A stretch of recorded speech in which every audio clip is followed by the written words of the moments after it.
Congratulations to you guys. आ गई है आप लोगों के डिमांड पे प्रीपोजिशन वाली क्लास, जिन्हें सीखकर आप एग्जाम में फुल मार्क्स लाने वाले हो। इस वीडियो को देखने के बाद 100% गारंटी है कि आपको दूसरे प्रीपोजिशन वाले वीडियो को देखने की जरूरत नहीं पड़ेगी। सो गाइज कहीं मत जाइए और प्रीपोजिशन वाली डर को इस वीडियो में ही भगा दीजिए। तो सबसे पहले प्रीपोजिशन का मतलब क्या होता है। प्रीपोजिशन बना है दो वर्ड्स से मिलकर, प्री और पोजिशन। प्री का मतलब होता है पहले और पोजीशन का मतलब होता है जगह। तो किसी जगह पर पहले आने वाले वर्ड्स को प्रीपोजिशन कहते हैं।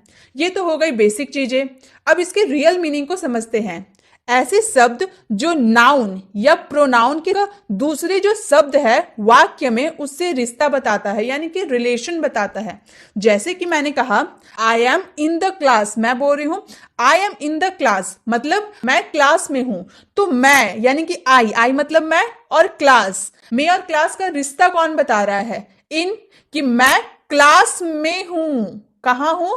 मैं हूं, यानी कि इन। मान लीजिए ये हमारा प्रोनाउन हो गया और क्लास हमारा नाउन, या फिर आप इसे ऑब्जेक्ट भी बोल सकते हैं, लेकिन मान लेते हैं ये नाउन हो गया। तो प्रोनाउन और नाउन के बीच का रिश्ता कौन बताया? इन, जो हमारा प्रीपोजिशन होता है। तो ये तो आप लोगों ने समझ लिया। अब हम इसमें कौन कौन से प्रीपोजिशन सीखने वाले हैं वो मैं बता देती हूँ। स्क्रीन पर जितने भी आप प्रीपोजिशन देख रहे हैं, ये इस वीडियो में आप सारे को सीखने वाले हैं। प्रीपोजिशन के अंदर मेनली आपको 4 बातों को ज्ञान होता है। डायरेक्शन, यानी कोई चीज किस डायरेक्शन में यानी दिशा में रखी हुई है। टाइम, यानी समय, कोई भी काम कौन समय पर हो रहा है। प्लेस, यानी कि जगह। और स्पेशल रिलेशन, सबसे ज्यादा प्रीपोजिशन स्पेशल रिलेशन के ही होते हैं। तो एक एक करके हम सारे को सीखने वाले हैं। वीडियो में एंड तक बने रहिए। इस वीडियो को देखने के बाद आप प्रीपोजिशन काफी अच्छे से समझ पाइएगा। तो सबसे पहले हम बात करेंगे प्रीपोजिशन ऑफ प्लेस। आप ये ध्यान दीजिए, प्रीपोजिशन ऑफ प्लेस की पहले हम बात करेंगे, जिसमें हम पहले इनक्लोज्ड एरिया की बात करें। प्रीपोजिशन ऑफ प्लेस के इनक्लोज्ड एरिया की बात कर रहे हैं। तो इनक्लोज्ड एरिया क्या है? इन, हम लोग का क्या है? In. Use in when something is inside something, मतलब कोई चीज किसी इनक्लोज्ड एरिया में है। इनक्लोज्ड मतलब तो समझ रहे हैं, बंद एरिया में है। जैसे आपको ड्राइंग में दिख रहा होगा, एक लड़की है जो रूम में बैठी हुई है और किताबें पढ़ रही है। मैं अगर इस लड़की को कॉल करूंगी तो ये लड़की फोन उठाएगी और मैं उससे पूछूंगी तुम अभी क्या कर रही हो? I am in the room, मैं कमरे में हूं, ऐसा बोलेगी ना। I am in the room, मैं कमरे में हूं, यानी कि इनक्लोज्ड एरिया में, एक इनक्लोज्ड एरिया में है। बात समझ में आ रही है? आप एक रूम में बैठकर टीवी देख रहे हो, गेम खेल रहे हो या पढ़ाई कर रहे हो, उसी बीच अगर मैं आपको फोन कर दूं और मैं आपसे पूछूंगी आप कहां हो, मैं आपसे पूछ रही हूं आप कहां हो, तो आप मुझे जवाब दोगे I am in the room, मैं कमरे में हूं। मतलब पूरा घर है एक, जिसका एक कमरे में है आप, एक इनक्लोज्ड एरिया में है आप।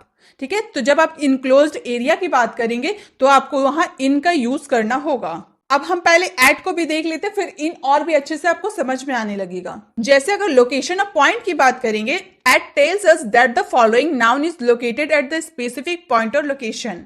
यहां पर आपको, यहां ड्राइंग में आपको बहुत सारे लोग दिख रहे हैं। मान लीजिए इसमें से मैंने किसी एक को कॉल लगाया और मैंने उससे पूछा कि तुम कहां पर हो, तो वो क्या जवाब देगा? मैं घर में हूं। ये जवाब नहीं देगा कि मैं गार्डन में हूं, मैं छत पर हूं, मैं किचन में हूं, ऐसे जवाब नहीं देगा। मैं अगर उसे कॉल करूंगी तो वो मुझे जवाब देगा कि मैं घर में हूं। अब देखिए यहां पर आप ध्यान दीजिए, घर में हूं वो बोल रहा, तो घर के किसी भी हिस्से में हो सकता है, जरूरी नहीं है एक रूम में है, गार्डन में है। ये तो नहीं बोला कि मैं गार्डन में हूं, वो मुझे सिर्फ इतना बताया कि मैं घर में हूं। तो घर के किसी भी पॉइंट पे हो सकता है, किसी भी हिस्से में हो सकता है, चाहे वे छत पे हो सकता है, चाहे गार्डन में हो सकता है, चाहे किचन में हो सकता है, चाहे रूम में हो सकता है। स्पेसिफिक लोकेशन नहीं बताया कि मैं गार्डन में ही हूं, उसने सिर्फ इतना बताया कि मैं घर में हूं। तो जब भी आप घर में रहो और आपको अगर कोई फोन करता है तुम कहां हो, अगर आप इनक्लोज्ड एरिया में रहे ना, बंद एरिया में, तो आप बोलेगा I am in the room, क्योंकि आप एक इनक्लोज्ड एरिया में है, एक बंद कमरे में है। अगर आप गार्डन में है, छत पर है, कहीं भी है, और अगर आपका दोस्त फोन करके पूछा कि तुम कहां हो, तो आप बोल सकते आई एम एट होम, मैं घर में हूं। अब घर में कौन सा एरिया में हूं वो नहीं हम बता रहे, हम सिर्फ इतना बता रहे कि मैं घर में हूं। आई होप आपको इन और एट में डिफरेंस क्या है आपको समझ में आ गया हो। इनक्लोज्ड एरिया में इन, और लोकेशन ऑफ पॉइंट किसी भी जगह में हो सकते हैं, घर की किसी भी जगह में हो सकता है, तब वहां पे आपको एट का यूज करना है।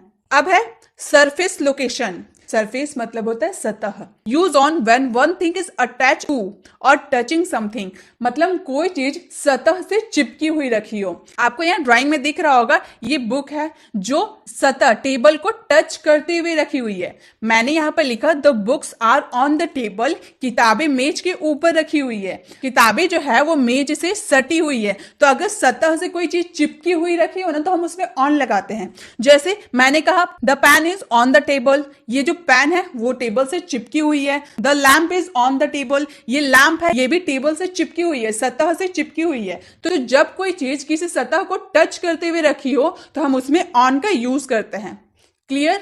जब कोई चीज किसी सतह से चिपकी हुई रखी हो, टच कर रही हो किसी सतह को, तब हम उसमें ऑन का यूज कर सकते हैं। मान लीजिए कैट जमीन पर सोई हुई है, तो वो जमीन को टच करते हुए सोई हुई है ना। अब जमीन से थोड़ी ना ऊंचाई में सोई हुई है, नहीं, जमीन को टच करते हुए, सरफेस को टच करते हुए वो सोई हुई है। तो जब कोई चीज टच करते हुए, सतह को टच करते हुए रहे, तो वहां पर आपको ऑन यूज करना होता है। अब प्रीपोजिशन ऑफ प्लेस की बात हो गई, अब प्रीपोजिशन ऑफ टाइम की बात करते हैं। पॉइंट की जब बात करेंगे एट का यूज करेंगे। ये थोड़ा ध्यान दीजिए क्योंकि एट के बारे में हम लोगों ने अभी थोड़ी देर पहले पढ़ा कि एट जब हम लोकेशन ऑफ पॉइंट की बात करेंगे तब हम उसमें एट का यूज करेंगे, लेकिन टाइम बताने के लिए भी एट का यूज करते हैं। आप लोगों ने काफी बार बहुत जगह बुक्स वगैरह में देखा होगा। अगर आपको बताने हो कितने बज रहे हैं तो आप कैसे बताइएगा? मान लीजिए आपसे कोई पूछा कितना बज रहा है, तो आप बोलिएगा एट 5 o'clock। समय बताने के लिए, टाइम बताने के लिए आपको एट का यूज करना होता है। Clear? At 3:30 PM, at 7:30 AM, तो समय बताने के लिए आप एट का यूज करेंगे। Night, my brother comes late at night, मेरा भाई हमेशा लेट रात घर आता है। तो इसका मतलब वो हमेशा, आपका फ्रेंड आपको कॉल किया, आप पूछा कि तुम्हारा भाई कहाँ है, तो आपने उसे जवाब दिया कि मेरा भाई हमेशा घर लेट आता है। मतलब वो जो काम करता है वो रेगुलर करता है, रेगुलर लेट से घर आता है।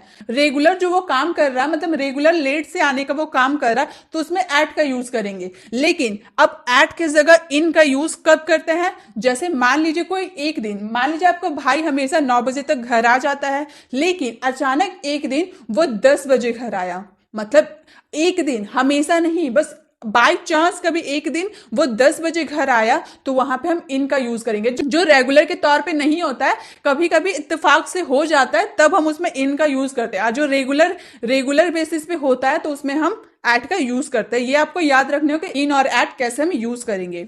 और एट का यूज हम करते हैं हॉलीडेज के लिए, at the weekend, at the Christmas. यह सिर्फ क्रिसमस लिखे हैं, डे नहीं लिखे, सिर्फ क्रिसमस लिखे हैं। इनका यूज हम क्या चीज के लिए करते हैं? मंथ के लिए, मंथ बताने के लिए। इन दिसंबर, इन जून, इन जनवरी, इन मार्च, मतलब मंथ बताने के लिए हम इनका यूज करते हैं। सीजन्स बताने के लिए in winter, in summer, in rainy seasons, ऐसे मतलब सीजन बताने के लिए इनका यूज करते हैं। पार्ट्स ऑफ द डे, मतलब in the morning, in the evening, in the night, in the afternoon. तो मतलब पार्ट्स ऑफ द डे में जो पार्ट्स होते हैं उसको भी बताने के लिए हम क्या यूज करते हैं? इनका यूज करते हैं। ईयर्स बताने के लिए भी इनका यूज करते हैं। इन 2022, इन 2023, इन 2020, तो ये भी बताने के लिए हम इनका यूज करेंगे। डिकेड्स यानी कि दशक बताने के लिए, इन 1990s, इन 2020s, तो ये दशक बताने के लिए भी हम इनका यूज करते हैं। सेंचुरीज बताने के लिए भी इनका यूज करते हैं, इन द 20th century।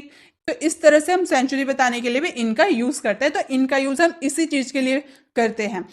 जो इनक्लोज्ड एरिया में अगर आप हो तो इनका यूज आप करते हैं, तो वो तो करना ही है, साथ में इसके लिए भी हम इनका यूज करते हैं। अब है ऑन, पॉइंट के लिए ऑन का यूज करते हैं। जैसे आपको बोलना हो days of the week, on Monday, on Sunday, on Thursday, तो डेज ऑफ द वीक बताने के लिए मंडे ट्यूसडे आप बताते हैं ना, तो वो सब बताने के लिए भी हम क्या यूज करेंगे? ऑन का यूज करेंगे। डेट बताने के लिए भी हम ऑन का यूज करेंगे। On the 6th of June, particular days बताने के लिए on the birthday, on the Christmas day. अभी हम लोगों ने इन, ऑन और एट को देखा पॉइंट बताने के लिए, लेकिन थोड़ी एग्जाम्पल के थ्रू भी समझते हैं। जैसे अगर मैंने आपको बोला कि कितने बज रहे हैं, 7 o'clock, तो 7 o'clock अगर मुझे पूछना हो तो उसके आगे आपको क्या लगाना है? एट। मतलब टाइम अगर आपको किसी को बताना हो तो उसमें एट का लगाना जरूरी है। लेकिन अगर मैं आपसे पूछूं, अगर मैं बोलूं 15 अगस्त 1947 के आगे अगर क्या लगाना है, तो आप क्या बोलिएगा? ऑन। क्यों? क्योंकि यहां पर डेट दिया हुआ है। अब मैंने आपको बताया ना, डेट के लिए हम ऑन का यूज करेंगे। अगर मैं सिर्फ अगस्त बोलती तो उसमें इन का यूज आपको करना होता। मतलब पर्टिकुलर डेट की अगर बात करें तो ऑन का यूज करना है, अगर सिर्फ मंथ की बात करूं तो उसमें इन का यूज करना है। तो आपको कंफ्यूज नहीं होना है। अगर आपको किसी को टाइम बताना हो तो एट का यूज कीजिएगा, अगर डेट बतानी हो तो ऑन का यूज कीजिएगा, अगर मंथ बतानी हो तो उसमें इन का यूज कीजिएगा। क्लियर? ये प्रीपोजिशन ऑफ टाइम का पॉइंट के बारे में हम लोगों ने जान लिया। अब प्रीपोजिशन ऑफ टाइम का और एक पार्ट है एक्सटेंडेड। एक्सटेंडेड में क्या क्या आता है? ड्यूरिंग। ड्यूरिंग आपने काफी बार सुना होगा, ड्यूरिंग यानी कि के दौरान। During the summer vacation, summer vacation के दौरान, तो दौरान मतलब ड्यूरिंग।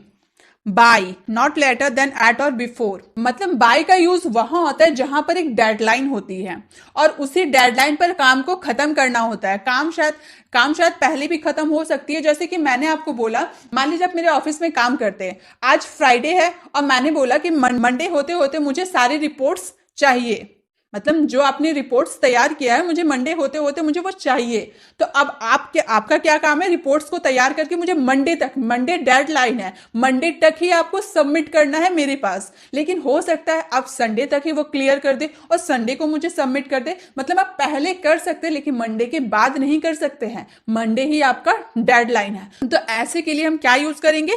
बाय का यूज करेंगे कि एक आपको डेडलाइन दिया रहेगा, उससे पहले भले आप सबमिट कर दो लेकिन उसके बाद आप नहीं करोगे, आप अपनी डेडलाइन पे ही काम को खत्म करना होगा आपको। अब है फ्रॉम टू।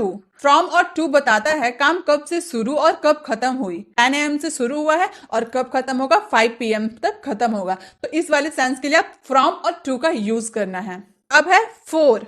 फोर का यूज किसी भी स्पेसिफिक टाइम के लिए यूज नहीं होता है। ये मैंने आपको टेंस वाली वीडियो में भी बताया था कि फोर का यूज स्पेसिफिक टाइम के लिए यूज नहीं होता है। जैसे मैंने कहा वह 2 घंटे से खेल रही है, अब 2 घंटा जो मैंने बोला स्पेसिफिक टाइम तो नहीं बताया कि वो 5 बजे से खेल रही है कि 4 बजे से खेल रही है, वो तो मैंने नहीं बताया। मैंने सिर्फ इतना बताया कि 2 घंटे से खेल रही। तो इस वाले सेंस के लिए 2 घंटे से खेल रही तो आपको फोर का यूज करना होता है। लेकिन सिंस का यूज कब करना है? जब आपका पर्टिकुलर टाइम हो। जैसे मैंने कहा वो सुबह से खेल रही है, 2 घंटा नहीं बोले, सुबह से खेल रही है, तो आपको पता है ना कब से खेल रही है? सिंस मॉर्निंग, सुबह से खेल रही है। तो जब आपको पर्टिकुलर टाइम पता हो तो उसमें सिंस का यूज कीजिएगा, लेकिन जब आपको पर्टिकुलर टाइम का पता ना हो तो उसमें आपको फोर का यूज करना। तो सिंस और फोर में बस इतना ही है जो आपको समझना है। बस हो गया, फोर और सिंस भी खत्म। अब बात करेंगे preposition of direction. Preposition of direction, movement to a surface, movement to a surface, on और ऑन टू का। ऑन और ऑन टू का यूज हम किस तरह करेंगे? The cat jumped onto the table. मान लीजिए ये कैट थोड़ी देर पहले यहां पे बैठी हुई थी, यहां से उसने छलांग मारा और इस पे जाकर वह बैठ गई। तो मतलब पहले वो जमीन पे थी ना, नीचे थी, उसने अपना सरफेस बदला और चेयर पे आ गई। मतलब मूवमेंट हुआ ना, नीचे से वो ऊपर गई, मूवमेंट हुआ। तो वहां पे आपको ऑन टू का यूज करना है। जब सरफेस बदलेगी ना तब वहां पे आपको ऑन टू का यूज करना है। वो जमीन से ऊपर गई, अपना सरफेस को उसने बदल दिया, तो वहां पे आपको ऑन टू का यूज करना है। आई होप आपको ये समझ में आ रहा होगा।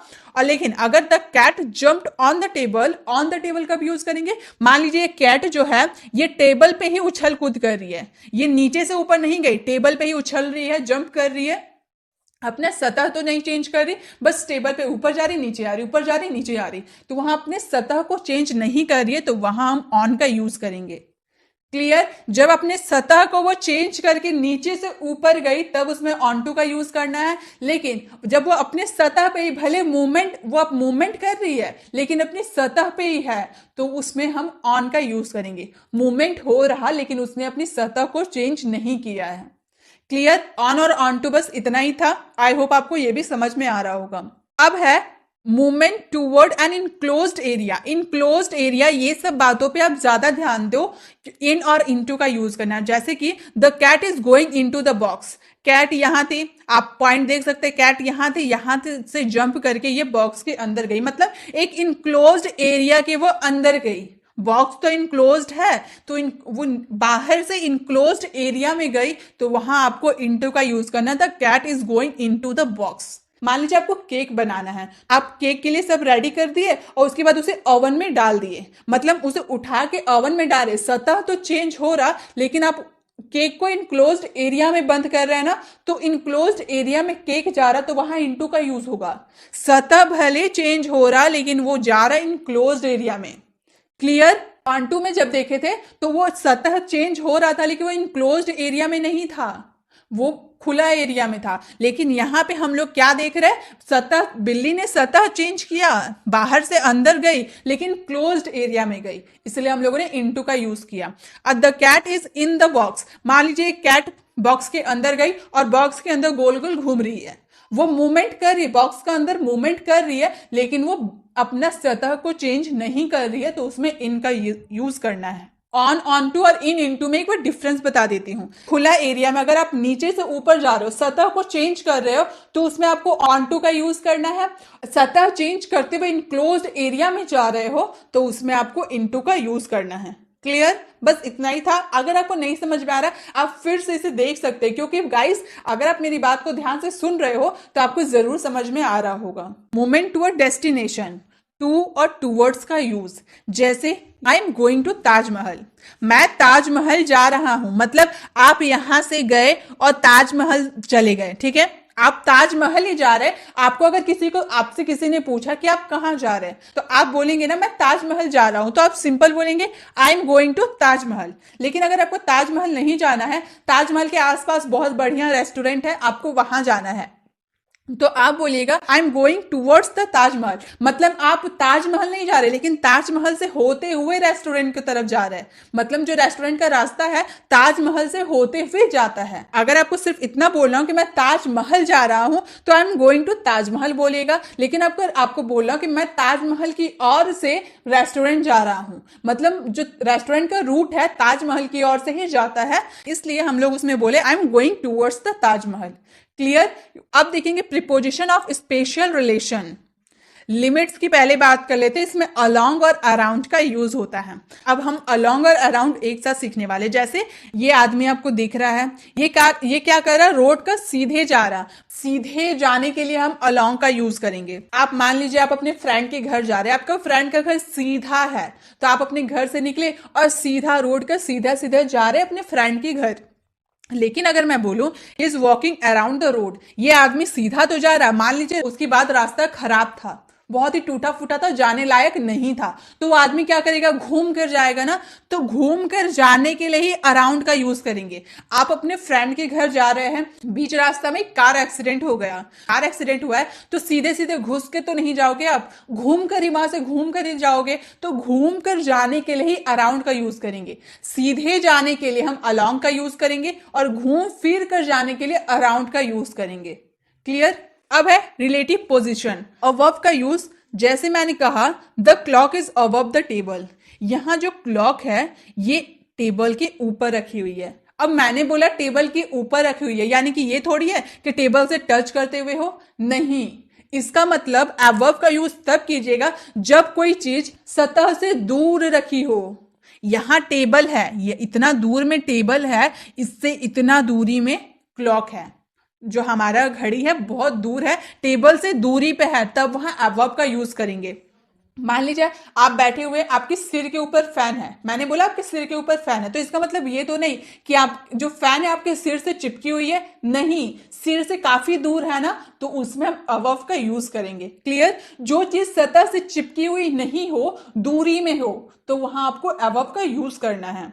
इसी तरह से the clock is above the table, ये जो क्लॉक है ये टेबल से दूरी में है, तो इसी तरह से अबव का यूज करना है, जो सतह से चिपकी हुई ना हो तब आपको अबव का यूज करना है। अब है over, the dog jump over the fence, ये डॉग थोड़ी देर पहले यहां पे था, इसने कूद कर फेंस को पार किया, ये फेंस है, इसने यहां से जंप किया और इधर गया, तो ये ऊपर से गया ना, कूद कर ऊपर से गया, तो ओवर का यूज करेंगे। बीच में कोई पेड़ टूट कर गिरा हुआ है, तो आप क्या कीजिएगा, यहां दौड़ते दौड़ते आइएगा, फिर यहां जंप करके आइएगा ना, अब सीधा सीधा उसके सट करते हुए तो नहीं आइएगा, वहां से कूद कर आइएगा। Over the tree, over the tree, tree के ऊपर से आपको कूद कर आना है, तो उसी वाले सेंस में आपको ओवर का यूज करना होता है। अब है अंडर, ओवर को हम लोगों ने जान लिया, अब अंडर को जानते हैं।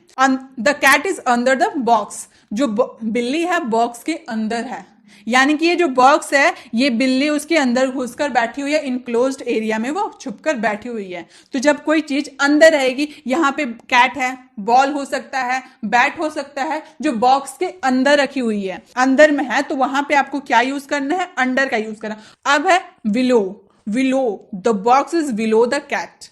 अब इसमें क्या समझे, बॉक्स है, ये कैट है, तो कैसे समझेंगे। देखिए ये बॉक्स इतनी लेबल में है ना, लेबल की बात करें, कंपैरिजन की बात करें, ये लेबल इतनी लेबल है, इससे थोड़ी सी लेबल में बिल्ली है ना, मतलब बिलो द कैट, ये कैट से नीचे है बॉक्स, लेबल में नीचे है बॉक्स। मान लीजिए आप चेयर पे बैठे हैं, आपका भाई नीचे बैठा है, आप चेयर पे बैठे हैं, तो आप अपने भाई के लेबल्स के हिसाब से आप ऊंचे पे हैं, तो वहां बिलो का यूज करना है। जब कोई चीज लेबल में कंपैरिजन में नीचे हो तो वहां पे आपको बिलो का यूज करना है। क्लियर। अब है बिटवीन, अमंग, दोनों बहुत इजी है। The red box is between green and yellow box. ये जो रेड बॉक्स है ये किसके बीच में है, ग्रीन बॉक्स और येलो बॉक्स के बीच में है। मैंने आपको कॉल किया और बोले तुम कहाँ हो, आप बोलोगे मैं अपने दोनों भाई के बीच में हूं, मतलब आपका दोनों भाई आपके बगल में बैठा हुआ है और आप उसके बीच में बैठे हुए हैं। तो आप दो व्यक्तियों के बीच में है ना, तो उसमें आपको बिटवीन का यूज करना है। ठीक है, दो व्यक्तियों के बीच, दो वस्तुओं के बीच की जो भी बात करें, जब दो के बीच में अगर आप हो तो उसमें बिटवीन का यूज करना है। और अमंग का यूज कब करना है, जब दो से अधिक, अधिक के बीच में हो ना, दो या दो से अधिक के बीच में हो, तब आपको अमंग का यूज करना है। जैसे ये आदमी आप देख सकते हैं, इसे मैंने कॉल किया और मैंने पूछा तुम कहाँ हो, तो ये बोलेगा I am stand among the boxes, मैं बहुत सारे, दो या दो से अधिक, बहुत सारे बॉक्सेस के बीच में खड़ा हूं। सिर्फ दो बॉक्स तो नहीं है, बहुत सारे बॉक्स है ना। तो जब आपको दो या दो से अधिक की बात करनी हो कि मैं दो या दो से अधिक व्यक्तियों के बीच में हूं, तब उसमें आपको अमंग का यूज करना है। क्या डिफरेंस है, अगर दो व्यक्तियों या दो वस्तुओं के बीच में अगर आप हो तो बिटवीन, अगर दो से अधिक व्यक्तियों या दो से अधिक वस्तुओं के बीच में अगर आप हो तो उसमें अमंग का यूज करना है। ये हो गया बिटवीन और अमंग। अब है इन front of, behind. In front of का मतलब होता है सामने और बिहाइंड का मतलब होता है पीछे। The cat is in front of the box. ये जो कैट है बॉक्स के सामने है। ड्राइंग में ही समझ में आ रहा, सामने है यानी कि इन फ्रंट ऑफ यूज करना है। The cat is behind the box. ये जो कैट पीछे छुपी हुई है ना, बॉक्स के पीछे है। जब आगे कोई चीज रहेगी तो उसमें इन फ्रंट ऑफ का यूज करना है, जब कोई चीज पीछे रहेगी तो उसमें बिहाइंड का यूज करना है। अब है near, the ball is near the box. ये जो बॉल है ना, ये बॉक्स के पास में है, तो पास, कोई चीज पास में रहेगी ना तो उसमें हम नियर का यूज करेंगे। ठीक है, पास के लिए नियर का यूज करना है। और फार फ्रॉम यानी कि दूर है, the ball is far from the box. ये बॉक्स से जो बॉल है ना दूरी में है। तो जब आपको पास रहने की बात करेंगे तो नियर, और दूर की बात करेंगे तो फार फ्रॉम का यूज करना है। अब है अक्रॉस और through. The went across the river. अब यहां पर आप ड्राइंग में देख सकते हैं एक रिवर है। अगर आप यहां पर है तो आपको जाने के लिए ये पुल को पार करके जाना पड़ेगा ना उस side. I went across the river, मैं रिवर के इस पार से उस पार गया, तो उसमें क्या यूज करेंगे, अक्रॉस का, इस पार से उस पार जाने के लिए। और अच्छे से क्लियर करूंगी, पहले इसे भी देख लेते हैं। The ball went through the window. मान लीजिए यहाँ एक बॉल है, ये बॉल यहां बाहर से अंदर आ गई, खिड़की को तोड़ते हुए अंदर आ गई। बाहर बहुत सारे बच्चे क्रिकेट खेल रहे थे, किसी बच्चे ने जोर से बॉल मारा और सीधा विंडो को तोड़ते हुए बॉल इधर आके गिर गया रूम में। अब दोनों तो मैंने एक ही बोला, ये भी इस पार से उस पार गया, ये भी उस पार से इस पार गया, लेकिन दोनों में डिफरेंस क्या है, बहुत ही बड़ा डिफरेंस है। क्या डिफरेंस है, अगर आप खुले एरिया की बात करें ना, ये देखिए यहाँ पर खुला एरिया है, आसमान है, पेड़ पौधे, पूरा खुला एरिया है। तो जब आप खुला एरिया में इस पार से उस पार जाएंगे तो उसमें अक्रॉस का यूज करना है। और ये देख सकते हैं ये बंद एरिया है, ये एक रूम है, रूम में ये खिड़की था, ये बाहर बच्चा खेल रहा था, उसने बॉल मारा तो ये इनक्लोज्ड एरिया में आकर गिरा। मतलब बंद एरिया से इस पार से उस पार, ये बंद एरिया से गया, खुला एरिया नहीं है। खिड़की है तो खिड़की तो बंद एरिया हुआ, तो इनक्लोज्ड एरिया से आया, इस पार से उस पार गया, तो उसमें आपको थ्रू का यूज करना है। डिफरेंस समझ में आया। खुला एरिया की बात करेंगे तो अक्रॉस का यूज करेंगे, और बंद इनक्लोज्ड एरिया की बात करेंगे तो उसमें थ्रू का यूज करेंगे। अब है ऑफ, आउट ऑफ। दोनों का में क्या डिफरेंस है? The cat jump off the table. मान लीजिए कैट यहां पर बैठी तो है, लेकिन इसका मूड चेंज हो गया। अब इसको इस पे बैठने का मन नहीं कर रहा, इसको मन कर रहा कि उछल कर नीचे आ जाए। तो मान लीजिए इसने यहां से जंप किया और नीचे आ गई, ऊपर से ये नीचे आ गई, तो उसी में हम लोग को ऑफ का यूज करना है। ये खुला एरिया है, टेबल जो रूम बहुत बड़ा है, पूरा खुला एरिया है, खुला एरिया से ऊपर से नीचे ये जंप कर गई। क्लियर? इसमें ऑफ का यूज करना। लेकिन अगर आप बोले the cat is coming out of the box, ये बॉक्स के अंदर बैठी थी बहुत शांति से, लेकिन अब इसको मन नहीं कर रहा बैठने का, इसने यहां से जंप किया और बाहर आ गई। दोनों का मतलब यही है, जंप कर रहा। लेकिन दोनों में डिफरेंस क्या है? ये खुला एरिया में था और ये बॉक्स के अंदर थी, इनक्लोज्ड एरिया से बाहर आ रही, ये खुला एरिया से बाहर आ रहा। दोनों में यही डिफरेंस है। अगर आपको खुला एरिया में अगर ऊपर से नीचे आना हो तो ऑफ का यूज करना है, अगर इनक्लोज्ड एरिया में आपको अंदर से बाहर आना है तो आपको उसमें आउट ऑफ का यूज करना है। अब है अप और डाउन। अप डाउन आपको समझ में आ रहा होगा। गोइंग अप द स्टेयर्स, ये देखिए ये दोनों सीढ़ी के ऊपर जा रहा है, मतलब ऊपर जा रहा है अप। गोइंग अप ऊपर जा रहा है, गोइंग डाउन द स्टेयर्स ये सीढ़ियों से नीचे आ रहा है। अब इसने ऊपर गया, ऊपर जो इसने छत वगैरह जो देख लिया, उसके बाद इसका मन नहीं कर रहा ऊपर रहने का, इसलिए ये लोग नीचे आ गया। तो अब डाउन, गोइंग डाउन नीचे आ रहा है, तो ऊपर जाने के लिए अप, नीचे जाने के लिए डाउन। बस इतना ही था अप डाउन। तो गाइस इसी के साथ मैंने आपको सारे प्रीपोजिशन बता दिए एक ही वीडियो में। तो आप ही लोग की डिमांड पे मैं ये वीडियो लेकर आई थी गाइस। आई होप आपको पसंद आई होगी। अब आप एग्जाम में फुल मार्क्स ला सकते हैं। बहुत ही आसान था। बस आप मेरी जो बात मैंने बोला ना, जो आसान लैंग्वेज में समझाया ना, बस आप उसे ध्यान में रखिए। मैं नहीं बोल रही कि अप मतलब ऊपर होता है, डाउन मतलब नीचे होता है, हिंदी मीनिंग इसके याद कर लो हो गया। नहीं, हिंदी मीनिंग बहुत जैसा एक होता है। इन का मतलब भी मैं होता है, एड का मतलब भी मैं होता है, लेकिन दोनों में डिफरेंस क्या होता है मैंने आपको बताया। तो इसीलिए डिफरेंस को पहचानिए। हिंदी पे मत जाइए। अगर आप हिंदी पे गए तो आप कभी नहीं पढ़ पाइएगा। इसीलिए जो मैंने जैसे समझाया आप उसी तरह से समझिए। आप एग्जाम में 100% फुल मार्क्स लाओगे ही। आप कमेंट में मुझे जरूर बताएं कि आपको ये वीडियो कैसी लगी। अगर आपको ये वीडियो अच्छी लगी तो मैं इसी तरह के प्रैक्टिस वाली क्लास जल्द ही लेकर आऊंगी, लेकिन आपको कमेंट में मुझे बताना होगा कि आपको वीडियो कैसी लगी। वीडियो अच्छी लगी तो वीडियो को लाइक जरूर करें। अगर आप चैनल पर नए तो चैनल को सब्सक्राइब कर बेल आइकन जरूर क्लिक करें, ताकि जब भी मैं ऐसी वीडियो लाती रहूं आप तक नोटिफिकेशन मिलती रहे। मिलते हैं नेक्स्ट वीडियो में, तब तक के लिए कीप